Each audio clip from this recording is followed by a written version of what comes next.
Salutations, everybody. Hi, Uh, everybody. we're back with another episode of Perspectives. I'm one of your hosts, Littyyy Bro Flacko. My other host is here, Holden Stephan Roy. Say hi, Holden. Holden. We're here with our guest, Vanguard, the uh, one of the founding fathers of End of the Week. Um, Svengali brother, uh, uh, uh, internet product hawker extraordinaire. As you can see by his shirt that he's wearing, you know what I'm saying? The product is very much beloved. Um, and yeah, just underground hip hop legend. War and peace, people. Vanguard here, EO Dub, FYL. Um, Great introduction, Flacco. Peace to you. Peace, Holden. Peace and blessings. It's definitely EO Dub. It's definitely Vice VZ. The platform here that, everybody is interfacing on, not this moment because I know that we're going to different places, but in general, I feel like, Flacco and Holden met here or through here, and those things are all, like really what the spirit of the dove is about, is just connecting, people that are able to, you know, do big things. And I don't know what episode this is, but you guys have been doing numbers, a lot of really interesting interviews. If, in my opinion, I've watched many of them.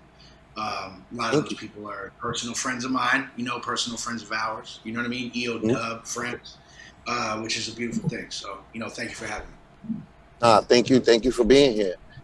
So like usually, when we start the show, I always do like just like the origin story of me and Holden, right? Like I think you're familiar with it, but like we do it anyway.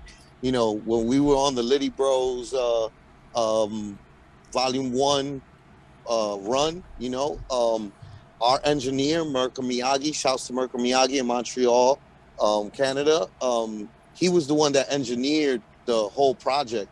And he from Cali originally, Montreal, but he might as well be from New York, right, man?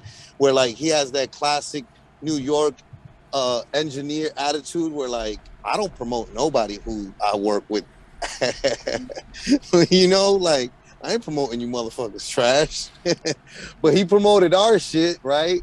And promoted it quite lovingly. Like, shared a video. It was like, if I were to go to New York, I want to get Littyyy with the Littyyy Bros, have a good time. Looks like it's a great time. That caught Holden's attention as a hardcore Montrealian, you know what I'm saying? And he paid attention. He went and did a review on the album. Then we did the first interview. And after that interview, I felt like I went to therapy, B. I was like, yo, why the fuck I like finally talked about my life after all these years doing hip hop. Never like talked about like my life growing up. So like, typical New Yorker, I was just like, yo, came up on some dope shit, met somebody dope. I'm like, yo, gotta put everybody in the fam on now. And we started this series that we have here. Originally it was Bridge the Gap, but now it's Perspectives. And yeah, so Holden always sets up with his, questions, but like I've been changing it and cutting him off and like trying to get people started with like, I mean, I'm famous for cutting people off. The question that I like everybody to tell the world is tell the world who you are, where you are from, and where your parents are from. I'm Vanguard, that's how EO Dub knows me, in a part of my life, I was, heavy into rapping and somewhat battle rapping a little bit. Like I might have won a couple battles, you know what I mean? Like that's cool. But definitely, worked with, collaborated on a lot of music with people who have gone on to do more music. And, for me, I've kind of neglected that for a decade plus. But that's fun. I'm still involved with, music with EO Dub, and obviously with the Zoom in the past couple of years, been rapping a little bit more, but not necessarily taking it super seriously, just more to like support the movement, the free EO Dub segment, the open mic segment, you know what I mean? And as I keep writing, I feel like, I should keep writing. So that's a big thing. That's one aspect of who I am. Another, you said, where am I from? I'm from New Jersey. I live in Brooklyn. I lived in Brooklyn for 19 years. I'm 41 years old. I was born in JFK Hospital in Edison. My parents are from Colonia, New Jersey, and Carteret, New Jersey, which is Central Jersey. I was when I was born, we lived in Perth Amboy for the first part of my life. Awesome. Until I moved away and went to a high school in a nice suburb, which was a different and lit experience. And I went to Rutgers University and graduated with a degree in economics. So we're going to run through a lot more of that with a lot more detail. But the key point, later on, we got to touch on this Central Jersey thing, because he's the first person. He's the first person to talk about Central Jersey. And for the tri-state area people who care, right? Like Central Jersey is like this whole big controversy. You know what I mean? About where it starts, where it stops. I don't even know what Central Jersey is, to be honest with you. Later on, we'll talk about that. I was like, there's a Central Jersey? I mean, I guess it makes sense because it's a place and it has a scent. Anyway. But yeah, with that, we're definitely going to delve into more, because that nah mean thing, not everyone knows what you mean. And that's the whole point of this, is to delve into that. I know that too. And that's just like a habit, It's a wonderful habit. With things that you say. And I love that part about this show, is that like the premise, almost like the tagline is like, I not mean, you know what I mean? Like, nah, I don't not mean, you know what I mean? Like one of us nah means, the other one does not nah mean. You know what I mean? For sure. But that's the purpose of clarifying things. So with that said, if there's questions that are there, you're right. We're just gonna go run through everything you said with a lot more detail, starting with the proper opening question. Now the preface has been set. The story starts in New Jersey. That's what is super important. So yeah, the first question's a little bit of a story. Run through it. Then we start talking. And it starts with my girlfriend. She's washing the dishes one time, and she's got her phone playing, and it's that Black Eyed Peas song, I got a feeling. Ooh. And she's vibing, and she's dancing, and I'm looking at her, and I'm like, when the fuck did this thing become a club? When did this song become dishes music, chores music? Like, when did this vibrant energy song become that thing that you put on when you bored, scrubbing at some plates, trying to have a good time with the situation? And that was like a really big moment for me, because that song in particular, I remember 10 years ago, we'd all be super drunk, dancing in circles and everything. And like, it was the club song. Like, it was the song of the night. And then 10 years goes by, the song doesn't change at all, but the context of our lives changes so much that now it's some chores music, it's some exercise music. It just kind of plays that role like that, which just got me thinking a lot about, musics and journeys, and songs can just kind of evolve in a sense over time based on how we treat them. And it got me thinking about all the little ones clubbing, doing their thing, having no idea this is the future soundtrack to their washing dishes. And then I realized, though, all that club music today, that Cardi B's and stuff, it's honestly pretty lit when you're washing dishes right now. It is what it is. It's kind of what just happens. That vibe makes you kind of just changes. And as we started talking about journeys and how time kind of changes stuff, it got me thinking about our own musical journeys, and how, especially with the interviews and when we talk about our stories, we jump to this like adolescent point usually when we first start getting into hip-hop, when we first start rapping. It's honestly even one of the first things you jump to with yours. Like, I started rap, because we can't help it. But really, that's not the start of our musical experiences and our musical journeys. We've been hearing music from the beginning. Like, there's a good chance when you were in Edison in a hospital, there was some song playing when you came out for the first time that you were absorbing. So music been a part of our life since forever. Like, I can remember being 4 or 5 years old, and my dad had these gray boxes, like the amp, the fucking radio, the tape deck. It had all these wires going together. It would take him 20 minutes to set up the speakers if we moved, type of thing. He'd be busting his Led Zeppelin tapes, and at night it would be this 90s club music playing straight from the clubs and whatnot, just different vibes. My mom, she really liked disco and musicals and a whole bunch of other stuff. In the cars, it would be radios and other things. And all of this created this whole, like, soundscape to my existence before I had any control over the music or the environment at all. So I was hoping, Mr. Vanguard, you could run us back to the youngest Vanguard you could remember being, and tell us a little bit about what it sounded like to grow up in New Jersey, what your parents were into, the tech, the vibes of the era, all of that good stuff. My father is a guitar player, was a guitar player, he's deceased. He put me on a lot of different music that he loved. He also was the person who, he bought me my first CD in the mall. Like, let's go to Sam Goody, pick out a CD, whatever you want.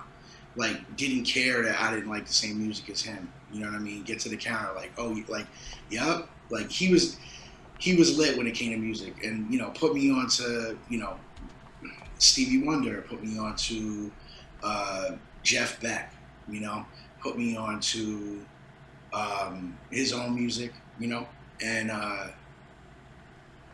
that was, a part of, my memories of my pops. Like, we, grew apart as, times, my parents are divorced, and, I saw him less and less as I got older and older, to the point where I didn't see him at all. And, that's unfortunate, but I think it's okay. And I think that I can look fondly on the things that he did for me that were positive, like introducing me to music, which, is a big part of my life, like, for sure. So, my mom, my mom loves Bruce Springsteen, she loves Bruce Springsteen. And, the boss. A Jersey thing, but not only because it's a Jersey thing. She's a very dynamic fan of music as well. She played it in the band with my pops on piano and like did backup singing and stuff like that.